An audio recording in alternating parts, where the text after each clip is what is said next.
बच्चों को school bus में बैठाकर वापस आकर शालू खिन्न मन से टेरेस पर जाकर बैठ गई। सुहावना मौसम, हल्के बादल और पक्षियों का मधुर गान कुछ भी उसके मन को वह सुकून नहीं दे पा रहे थे जो वो अपने पिछले शहर के घर में छोड़ आई थी। शालू की इधर उधर दौड़ती सरसरी नज़रें थोड़ी दूर एक पेड़ की ओट में खड़ी बुढ़िया पर ठहर गईं। ओह, फिर वही बुढ़िया क्यों इस तरह से उसके घर की ओर ताकती है? शालू की उदासी बेचैनी में तब्दील हो गई। मन में शंकाएं पनपने लगीं। इससे पहले भी शालू उस बुढ़िया को 3-4 बार नोटिस कर चुकी थी। 2 महीने हो गए थे शालू को पूना से गुड़गांव शिफ्ट हुए, मगर अभी तक एडजस्ट नहीं हो पाई थी। पति सुधीर का बड़े ही शॉर्ट नोटिस पर तबादला हुआ था। वो तो आते ही अपने काम और ऑफिशियल टूर में व्यस्त हो गए। छोटी शैली का तो पहली क्लास में आराम से एडमिशन हो गया, मगर सोनू को बड़ी मुश्किल से 5वीं क्लास के मिड सेशन में एडमिशन मिला। वो दोनों भी धीरे धीरे रूटीन में आ रहे थे, लेकिन शालू उसकी स्थिति तो जड़ से उखाड़कर दूसरी ज़मीन पर रोपे गए पेड़ जैसी हो गई थी, जो अभी भी नई ज़मीन नहीं पकड़ पा रहा था। सब कुछ कितना सुव्यवस्थित चल रहा था पूना में। उसकी अच्छी जॉब थी, घर संभालने के लिए अच्छी मेड थी, जिसके भरोसे वह घर और रसोई छोड़कर सुकून से ऑफिस चली जाती थी। घर के पास ही बच्चों के लिए एक अच्छा सा डे केयर भी था। स्कूल के बाद दोनों बच्चे शाम को उसके ऑफिस से लौटने तक वहीं रहते। लाइफ बिल्कुल सेट थी, मगर सुधीर के एक तबादले की वजह से सब गड़बड़ हो गया। यहाँ न आसपास कोई अच्छा डे केयर है और न ही कोई भरोसे लायक मेड ही मिल रही है। उसका करियर तो चौपट ही समझो, और इतनी टेंशन के बीच ये विचित्र बुढ़िया कहीं छुपकर घर की टो तो नहीं ले रही। वैसे भी इस इलाके में चोरी और फिरौती के लिए बच्चों का अपहरण कोई नई बात नहीं है। सोचते सोचते शालू परेशान हो उठी। 2 दिन बाद सुधीर टूर से वापस आए तो शालू ने उस बुढ़िया के बारे में बताया। सुधीर को भी कुछ चिंता हुई। ठीक है, अगली बार कुछ ऐसा हो तो वॉचमैन को बोलना, वो उसका ध्यान रखेगा, वरना फिर देखते हैं, पुलिस कंप्लेन कर सकते हैं। कुछ दिन ऐसे ही गुजर गए। शालू का घर को दोबारा ढर्रे पर लाकर नौकरी करने का संघर्ष जारी था, पर इससे बाहर आने की कोई सूरत नज़र नहीं आ रही थी। एक दिन सुबह शालू ने टेरेस से देखा वॉचमैन उस बुढ़िया के साथ उनके मेन गेट पर आया हुआ था। सुधीर उससे कुछ बातें कर रहे थे। पास से देखने पर उस बुढ़िया की सूरत कुछ जानी पहचानी सी लग रही थी।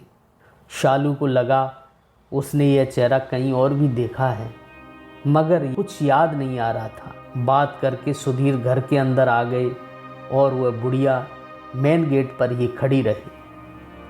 अरे, ये तो वही बुढ़िया है जिसके बारे में मैंने आपको बताया था। ये यहाँ क्यों आई है? शालू ने चिंतित स्वर में सुधीर से पूछा। बताऊंगा तो आश्चर्यचकित रह जाओगी।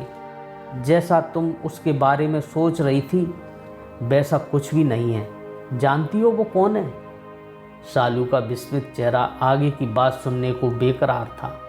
वो इस घर की पुरानी मालकिन है। क्या? मगर ये घर तो हमने मिस्टर शांतनु से खरीदा है। ये लाचार बेबस बुढ़िया उसी शांतनु की अभागी माँ है, जिसने पहले धोखे से सब कुछ अपने नाम करा लिया और फिर ये घर हमें बेचकर विदेश चला गया, अपनी बूढ़ी माँ गायत्री देवी को एक वृद्धाश्रम में छोड़कर।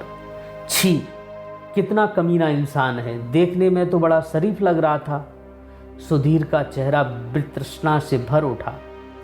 वहीं शालू याददाश्त पर कुछ जोर डाल रही थी। हाँ, याद आया। स्टोर रूम की सफाई करते हुए इस घर की पुरानी नेम प्लेट दिखी थी। उस पर गायत्री निवास लिखा था। वहीं एक राजसी ठाट बाट वाली महिला की एक पुरानी फ़ोटो भी थी।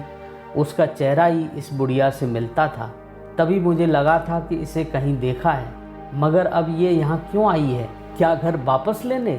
पर हमने तो इसे पूरी कीमत देकर खरीदा है। शालू चिंतित हो उठी।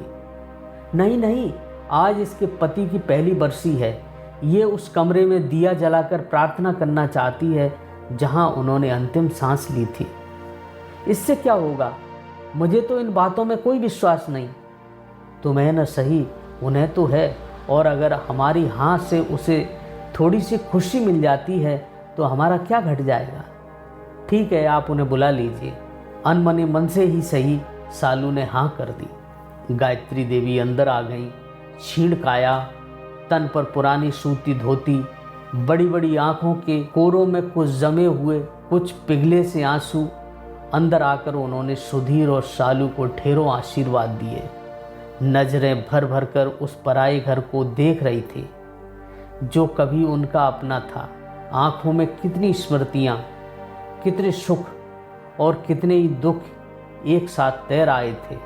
वो ऊपर वाले कमरे में गईं। कुछ देर आंखें बंद करके बैठी रही। बंद आंखें लगातार रिस रही थी। फिर उन्होंने दिया जलाया, प्रार्थना की और फिर वापस से दोनों को आशीर्वाद देते हुए कहने लगी, मैं इस घर में दुल्हन बनकर आई थी।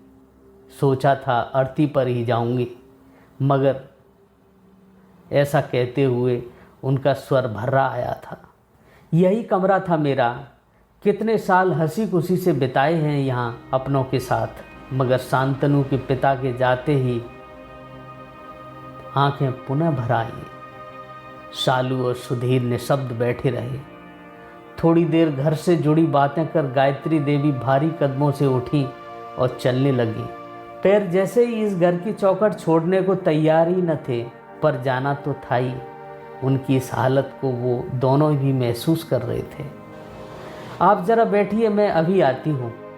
सालू गायत्री देवी को रोककर कमरे के बाहर चली गई और इशारे से सुधीर को भी बाहर बुलाकर कहने लगी, सुनिए, मुझे एक बड़ा अच्छा आइडिया आया है जिससे हमारी लाइफ भी सुधर जाएगी और इनके टूटे दिल को भी आराम मिल जाएगा। क्यों ना हम इन्हें यहीं रख लें? अकेली हैं, बेसहारा हैं और इस घर में इनकी जान बसी है। यहाँ से कहीं जाएंगी भी नहीं और हम यहाँ वृद्धाश्रम से अच्छा ही खाने पहनने को देंगे उन्हें। तुम्हारा मतलब है नौकर की तरह? नहीं नहीं, नौकर की तरह नहीं। हम इन्हें कोई तनख्वाह नहीं देंगे। काम के लिए तो मेड भी है। बस ये घर पर रहेंगी तो घर के आदमी की तरह मेड पर आने जाने वालों पर नज़र रख सकेंगी, बच्चों को देख संभाल सकेंगी। ये घर पर रहेंगी तो मैं भी आराम से नौकरी पर जा सकूंगी।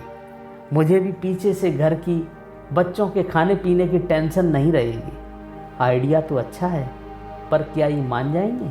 क्यों नहीं, हम इन्हें उस घर में रहने का मौका दे रहे हैं जिसमें उनके प्राण बसे हैं, जिसे ये छुप छुप कर देखा करती हैं। और अगर कहीं मालकिन बन घर पर अपना हक जमाने लगी तो क्या निकाल बाहर करेंगे? घर तो हमारे नाम ही है ना। ये बुढ़िया क्या कर सकती है? ठीक है, तुम बात करके देखो। सुधीर ने सहमति जताई। सालू ने संभल कर बोलना शुरू किया, देखिए, अगर आप चाहें तो यहाँ रह सकती हैं। बुढ़िया की आंखें इस अप्रत्याशित प्रस्ताव से चमक उठी। क्या वाकई वो इस घर में रह सकती हैं? लेकिन फिर बुझ गईं। आज के ज़माने में जहाँ सगे बेटे ने ही उन्हें घर से यह कहते हुए बेदखल कर दिया कि अकेले बड़े घर में रहने से अच्छा उनके लिए वृद्धाश्रम में रहना होगा, वहाँ ये पराये लोग उसे बिना किसी स्वार्थ के क्यों रखेंगे? नहीं नहीं, आपको नहा की परेशानी होगी। परेशानी कैसी? इतना बड़ा घर है और आपके रहने से हमें भी आराम हो जाएगा। हालांकि दुनियादारी के कट अनुभवों से गुजर चुकी गायत्री देवी सालू की आंखों में छिपी मनसा समझ गई, मगर उस घर में रहने के मोह में वो मना न कर सकी। गायत्री देवी उनके साथ रहने आ गईं और आते ही उनके सधे हुए अनुभवी हाथों ने घर की जिम्मेदारी बखूबी संभाल ली। सभी उन्हें अम्मा कहकर ही बुलाते। हर काम उनकी निगरानी में सुचारू रूप से चलने लगा। घर की जिम्मेदारी से बेफिक्र होकर सालू ने भी नौकरी ज्वाइन कर ली। साल भर कैसे बीत गया पता ही नहीं चला। अम्मा सुबह दोनों बच्चों को उठाती, तैयार करती, मान मनुहार कर खिलाती और स्कूल बस तक छोड़ती। फिर किसी कुशल प्रबंधक की तरह अपनी देख रेख में बाई से सारा काम कराती। रसोई का वो स्वयं खास ध्यान रखने लगी।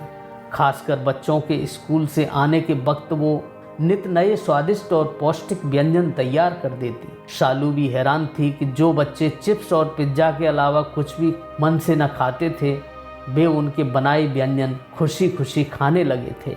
बच्चे अम्मा से बेहद घुल मिल गए थे। उनकी कहानियों के लालच में कभी देर तक टीवी से चिपके रहने वाले बच्चे उनकी हर बात मानने लगे। समय से खाना पीना और होमवर्क निपटाकर बिस्तर में पहुंच जाते। अम्मा अपनी कहानियों से बच्चों में जहां एक और अच्छे संस्कार डाल रही थीं, वहीं हर वक्त टीवी देखने की बुरी आदत से भी दूर ले जा रही थीं। शालू और सुधीर बच्चों में आए सुखद परिवर्तन को देखकर अभिभूत थे, क्योंकि उन दोनों के पास तो कभी बच्चों के पास बैठ बातें करने का भी समय नहीं होता था।